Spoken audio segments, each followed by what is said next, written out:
Satu unit rumah panggung milik warga di Dusun 4 Desa Segayam, Kecamatan Pemulutan Selatan, Ogan Ilir, hangus dilalap si jago merah. Asal api diduga akibat korsleting listrik.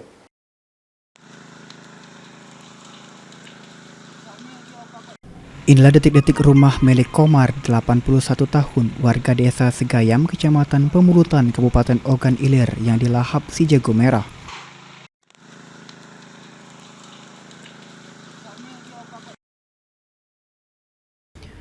Kepala BPBD Kabupaten Ogan Ilir, Edi Rahmat, membenarkan terjadinya kebakaran yang menghanguskan rumah warga bernama Komar yang merupakan seorang petani. Api disertai angin yang begitu cepat menghanguskan rumah pada Jumat dini hari. Asal api diduga akibat korsleting arus listrik, sementara tidak ada korban jiwa dalam insiden ini, namun kerugian material diperkirakan mencapai 80 juta rupiah.